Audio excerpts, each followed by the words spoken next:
Hello there, students.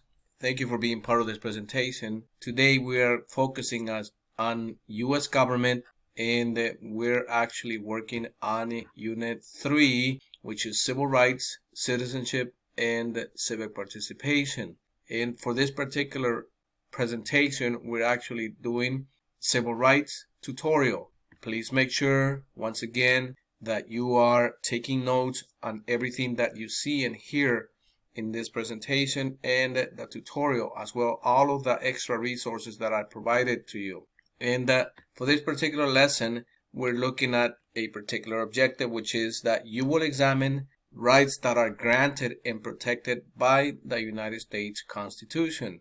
Let's move on. We are now on page 11 of the Civil Rights tutorial, and for this particular activity, you need to be able to write a good paragraph here answering the following question. How did the Jim Crow laws fortify and perpetuate or continue racial discrimination in the United States?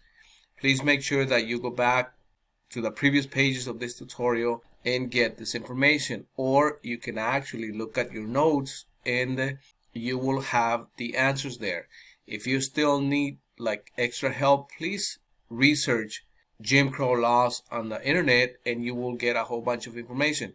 By the way, please do not copy and paste. Make sure that you're being honest and truthful with yourself and with your teacher, and make sure that you put everything in your own words. We are now on page 13 of the Civil Rights tutorial, and this activity is very similar to the previous one. And in this case, you're being asked to write 3 to 5 sentences describing your view of the Supreme Court's separate but equal principle in the Plessy v. Ferguson decision. Again, we actually saw this decision in the previous tutorial, but if you're unsure, you can actually look at your notes and you should have this information right there, or you can actually do some research online about the Plessy v. Ferguson decision and you will have a lot more information there. Just make sure that if you're using internet resources that you're using your own words and you're not copying and pasting. So in this case, you need to write at least 3 sentences to describe your view of the Supreme Court's decision on the separate but equal principle. Do you agree with it? Do you disagree? And tell me why. Why do you agree or why do you disagree? Do you think it was discrimination? Do you think that the Supreme Court acted in a bad way? Please make sure you tell me that. We are now on page 23 of the Civil Rights tutorial, and we've done similar activities to this. And let me read the directions for you to be able to complete this particular assignment. It says, drag each label to the correct location on the image. These are the labels here. Match each civil rights action to the person who performed it. So you're going to read the description given to you, and you're going to say, who said this? Did John F. Kennedy say this? Did Martin Luther King Jr. said this? Did Rosa Parks said this? So all you're doing is you're grabbing basically the tiles, this one's here, and you're moving them to where they belong. They could belong to Rosa Parks, President Truman, or whoever the tiles belong to. Please make sure that you paste it there. Let's move on.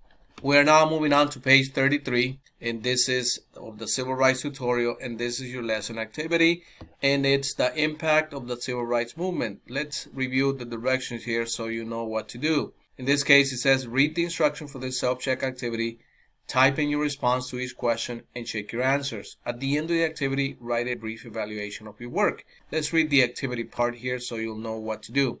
Americans today live in a world that differs greatly from that experienced by the framers of the Constitution. Over the decades, new technologies, discoveries, and general belief have changed the way Americans look at the world. The changing world has also meant changes to the interpretations of the Constitution. The Supreme Court has often had to rule on contemporary issues that the framers probably never imagined. Read this knowledge article about some important Supreme Court cases that address women and reproductive rights, and then answer the following questions. The key here is that you read or click on this knowledge article and it'll take you to a different page. Make sure that you read this carefully and you're taking notes, because if you don't take notes, you will not know how to answer what you're being asked here to answer. Please make sure you click on that and obviously take your notes. Let's read the first, or part A here. How did Griswold versus Connecticut expand the protection of the Constitution? When you read this case on the knowledge article, you will know exactly what this question is asking. And in this case, you will be able to explain how did the Griswold versus Connecticut expand the protection of the Constitution. What did the Supreme Court rule? What were like the findings in this case that makes the protections of the Constitution expand? Make sure you provide at least a good paragraph here in order to demonstrate to your teacher that you fully comprehend what you're being asked. Part B is asking, according to the article and your own knowledge, what was the immediate impact of the ruling in Roe v. Wade on state governments? Please make sure again that you back here to read the knowledge article, and that will help you answer this particular question here. And you're looking at one of the most controversial rulings in U.S. history, Roe v. Wade. And how did state governments see that? Did state governments fully accept it? And were they ready to accept the decision of the Supreme Court? Do you think the Supreme Court was wrong? Or do you think the Supreme Court was right?